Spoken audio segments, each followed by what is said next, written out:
What a round, what a fight this has been.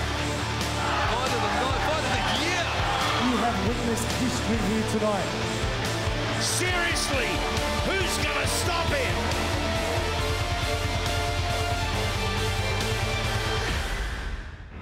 Hands, feet, knees and elbows. We've got the lot on Australia's only complete ring sports program. Welcome to Hammer Time. I'm Andy Raymond. This is the Hammer. Mark Castanini. A trend developing, it seems, in Australia. Whilst the main events aren't lacking, it's the undercards, the prelims and the young guns stealing the show. Well, that's right, Andy. Of course, the young guns, the support acts of those big shows that happen all over the country. There's some guys that are very young in years, but so mature in their fighting styles. They really showcase our sport so well. And, you know, I'm just proud to be a part of it with these young guys coming up through the sport. So much to get through, so little time as we crisscross the country and the globe over the next half hour. Joining us in the studio, a huge guest in every sense of the world, the Sting. Paul Slawinski joins us. Hammer's fight tips are back. We investigate grappling, but our review and our preview of what is happening on the local scene, it begins in Townsville with Pride and Glory number 5 coming up. We've seen some red-hot action in Townsville over the last little while. Well, I suppose not a lot happens in Townsville, apparently, but Pride and Glory is happening there. It's a show that is going from strength to strength, showcasing new talent and some really good seasoned veterans. Mike Demetriou and Matt King, I love the look of this fight. Well, of course, Mike Demetriou's, you know, he's a good all-rounder. True Muay Thai stylist. Matty King, look out for this guy. This young bloke's going to be going far, I predict. Okay, this is Mike Demetriou here in the red gloves fighting Eli Madigan, going back on an Ian Bronson show not all that long ago, but Demetriou, you know what you're going to get with this guy, and it's a tough night at the office each and every time. Yeah, this was an 8-man eliminator, and Demetriou got through to the final and against Toby Smith, and that was a great matchup. But he really took out Eli's legs here. Being a southpaw, of course, he's attacking that inside thigh and rear leg. And Mike Demetriou, a lot of unassuming power, trained by Don Miller, a true Thai stylist, and Demetriou really bangs hard, especially down low with those leg kicks. It is the ace up the sleeve of a guy like Demetriou, the southpaw, isn't it? Not a lot of them in Australia at the top level. Especially Mike. You know, Mike he's been around a long time, one of the most understated fighters in the sport. But you know when he steps in, something's going to happen and his opponents better be switched on or they will get taken to school. Matty King versus Petchinon. We saw Matty in action in his build-up and lead-up to this Demetriou fight. Yeah, well, look, as I said, Matty King is a revelation. A young guy, fights, you know, really cleanly. Have a look. He's explosive. He's technical. He's a complete package, and someone I think we're going to see a lot more of.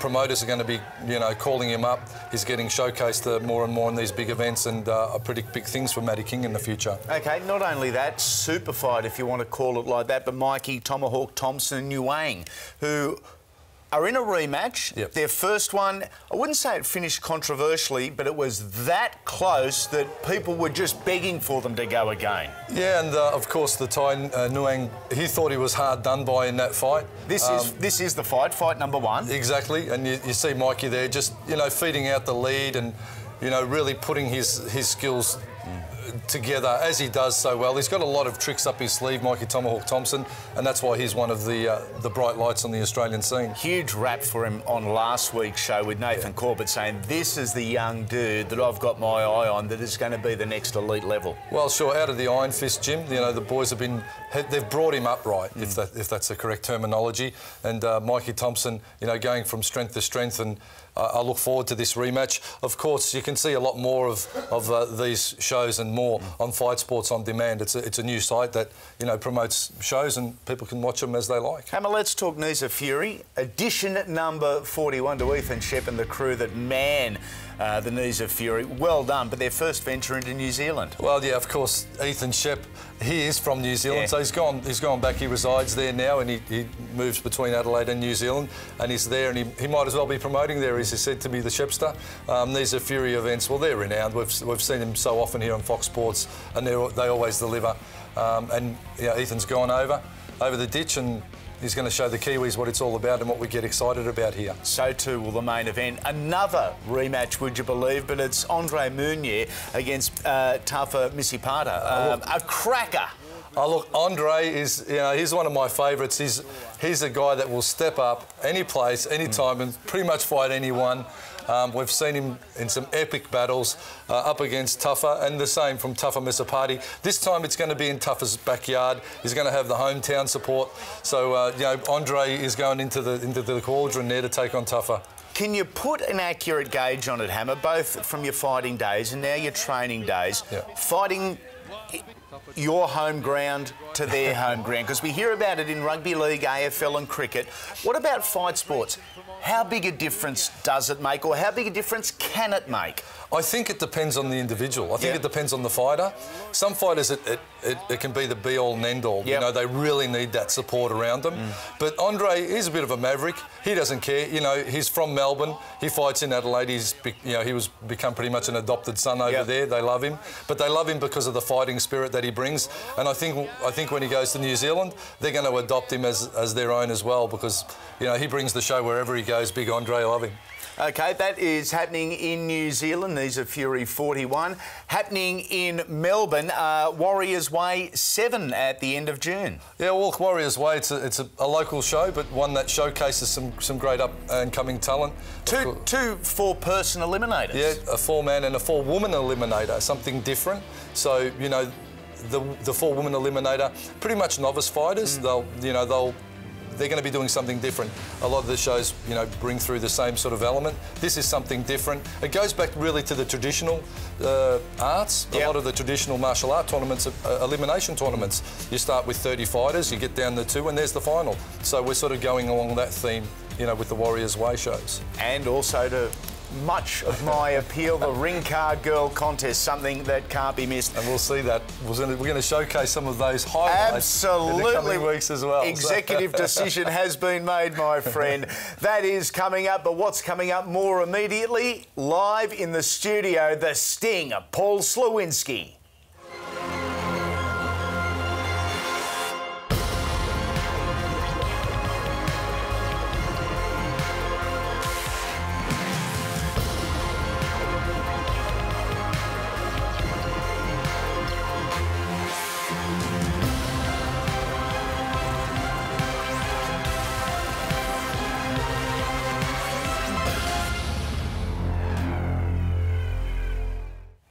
The big guy, the Sting, South Australia's very own Paul Slawinski joins us. Pleasure to have you in, big guy. When you look at the highlights and you look at the clips, what goes through your mind? I wish I had some fights coming up. Fights coming up. You've been training in the United States, training with the Black Zillions, MMA. Is it an option, or are we going to lose in kickboxing? I went there because I had a few fights falling through this year, and it's just harder to get fights. So I looked at going to UFC as keep active, keep busy, and I just went there to see how I go against some guys like Thiago Silva, Richard Event, and see what it's all about. And training was good. Stand-up wise, they had nothing to surprise me with. Just on that flow or against the cage, I found myself in trouble and didn't know what to do. So there's options, I suppose, for fighting with the smaller gloves. Of course, Ben Edwards, who's a long-time rival of yours, has fought in the Combat 8. Again, and there was talk of you getting into the Combat 8, but the ground play is really not where you want to be, in my opinion. Nah, really, it's something I know nothing about, and it might look messy and not as spectacular, but it's a lot of technique, a lot of positioning, a lot of you can get yourself in real trouble if you know what you're doing.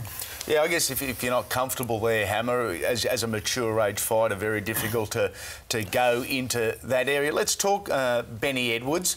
You've seen enough of each other to last a lifetime. It's a healthy rivalry, very respectful too, and a beauty, some great fights.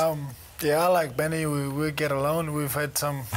Doesn't look like it. Doesn't look, doesn't look like you're getting along so well. That's just in the ring. It's a good, healthy rivalry. It's 2-0, so I think we're due for the final and 5th bout, and we'll see where it goes. Hammer, we've seen a bit of everything in this rivalry too, haven't we? You know, we've seen Ben with the hands, Paul with the feet, both dominate at really different times. Well, we spoke to Ben, obviously, a few weeks back about the conditioning of his legs, and I suppose one of the things he said was he really can't get conditioned to take your kicks.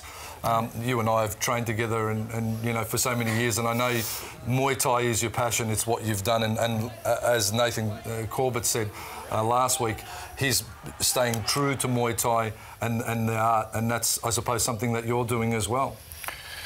Yes, I would love to stay true to Muay Thai and K1, but I mean, you know, fight is what we do, and fight is where we get paid. So when we don't get those fights coming up, you either go to get a job or get a real job or keep get fighting. a real job or try to adjust to the UFC and MMA, which is so popular now. Paul, we're here in Australia, we're only this big, the world is so far away. The better you get in Australia, the harder it is to attract fights for realistic money. You can't go paying European-type money to guys in Australia. It is. That's why I spent almost 10 years abroad, living in Asia and Europe, training and fighting with good fighters and getting good fights over there. Australia is so far away from everyone else, and it's just hard to get good opponents here for good money, and yeah, it's just one of the disadvantages. We'll blow time on the big guy for the moment, but after the break, the Sting story continues. We check out some of his biggest bouts. We also chat about the early years. All that and a whole lot more on Hammer Time.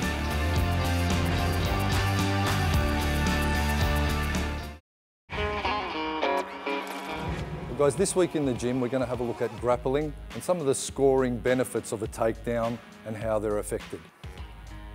Long-range grappling generally is at this range here, so we haven't really engaged and tied right up nice and close, sort of in this range, and this is probably the easiest range to affect a nice takedown.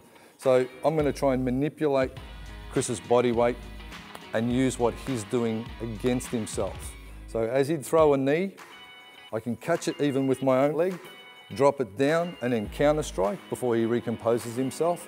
Off my knee strikes, I can drop to his inside, to the inside thigh here, push pull, twist him over. Same thing can be done with that rear leg. So knee, drop to the inside and then just push pull and twist him over and around my supporting leg. Alternatively, take advantage of him being propped on one leg. So from here, as he's trying to knee me at this range, boom, kick him out and take out that supporting foot. Attack his base, his vertical base. He has to maintain that vertical base. I'm going to try and take advantage of that. We're looking to get those takedowns on from the transition. So you're working from your striking and then you'll engage. As soon as this happens, this is the optimum time to try and get leverage and take your opponent down. Again, knee to the outside, push, pull. You can roll them around. There's a whole heap of things you can do. Fighters manipulate their opponent's body weights in many different ways, and it's often the more aggressive and overzealous striker that is taken down because they're really not thinking too much about keeping their vertical base. They're too intent on attack. So the more cerebral, calm, composed, methodical grappler is often the one that gets the win. Grappling there, probably, Hammer, not a high profile or an attractive part of the game, but gee, it's a crucial one. Well, it is a real skill, as you know, we spoke about earlier with Paul with the ground game. Well, this is the standing game. You have to have your vertical base, and if you effect a great takedown, it can swing a fight your way. So it is a very important part in the Muay Thai game. 100-plus fighter Brute Paul Slawinski joining us. We spoke earlier about your rivalry with Ben Edwards. Another really good and healthy rivalry with the big chief, Peter Graham.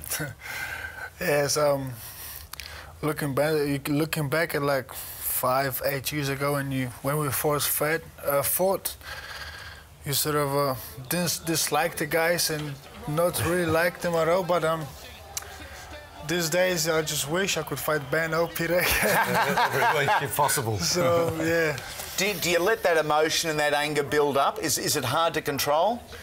As you get older, sort of get the understanding that they're fighters like myself. You know, they enjoy the sport and enjoy to get a good punch and kick. Fighting guys like Peter Gray and Ben Edwards. You've been around them for so long and fought them before. What sort of a game plan? Do you try and bring a new game plan in every time you match up to them and just reinvent yourself, or do you just go out and do what feels right? I think for us, we've been doing this for a while and we got our own styles. So we basically just try to prove that your style is better than their style and beat them at it. Paul, the kicking, is it natural for you or something that you've really had to work on? It is semi-natural. I used to play football, before I came to Australia, and I actually did start playing soccer here for the first year, 97. But back then soccer wasn't going anywhere, and so I started doing Muay Thai with Alan Wong, and slowly adapt to fighting. You've seen how he kicks other people's legs. Sure. Can you imagine how far he kick a soccer ball? Two powerful kickers there, but from very different backgrounds, of course. Peter Graham with the Kokushin, you with the Muay Thai. Were you cautious of his legs throughout, knowing what he can do? I don't want to sound disrespectful, but no, his kicks did not hurt me, and I blocked most of them. So no. Let's go back a little bit. We spoke a little bit about the difficulty in you getting opponents, but there's one man that fronted up to fight you not once but twice, and that was the big panda, Steve Banks, all the way from America, undefeated and an MMA fighter, but you really took him to school. Yeah, it was a good fight actually. I prefer bigger and stronger opponents than myself, and he really let the elbows go. He wasn't scared. He wasn't intimidated by you at all. I spoke to Steve obviously before, and he was so relaxed, and he really showed that in the fight. You see him going after you there with elbows. Is there anything there that worried you when you were fighting him, apart from his massive bulk? No, not at all. I think he came to the fight very confident, as you said. He was undefeated, and when you are undefeated, you're on a winning streak. Yep. You do come to every fight confident and feeling good about it. So. I'm not surprised that he was that way. Paul, are you still learning something every fight? Is the learning process still there? No, I mean, I should say no. I try to, when I fight, I try to, I don't look at it, what can I get out of it? It's more of where or how can I get my opponent.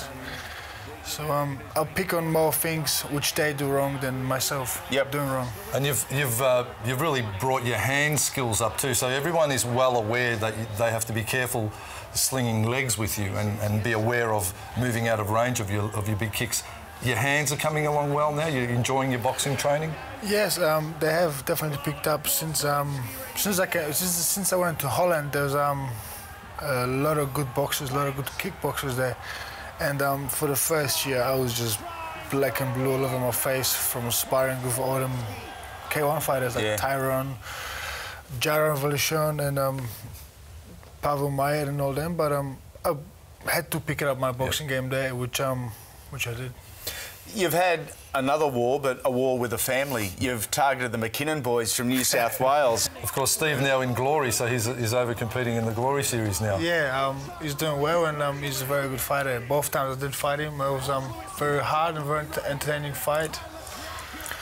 You can see, whilst Paul has evolved so much as a fighter, Hammy, there's not a huge difference in Paul then and now. Everything's just a little bit better.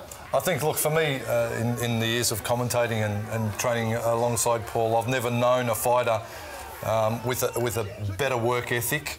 You know, off a win, he'll be in the gym. I remember clearly we were in Thailand once. He fought in Thailand.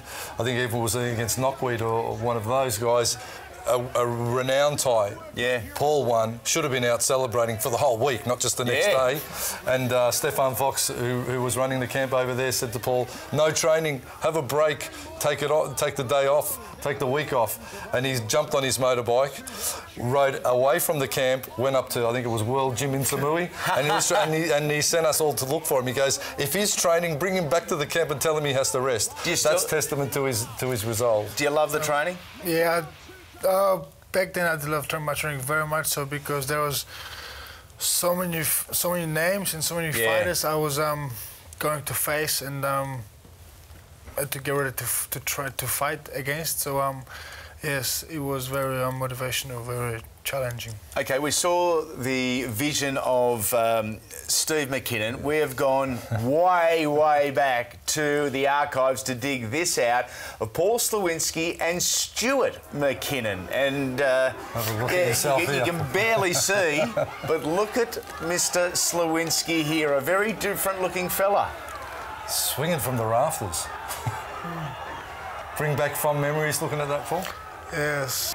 1998, what were you, 18 years of age then? Yeah, 18, 19. Yeah, and fighting some of the big names on the Aussie industry, Hammer. Well, you know, looking at that, you can see how long and the evolution of this man, not only in fighting ability, but in body, you know, the hard work in the gym, you know, the nutrition. And I know Paul, he gets looked after his nutrition by Max's. He's got good strength and conditioning training around you, boxing coaches, you know, still kicks the pads daily. So that'll be a fair summation of your work ethic?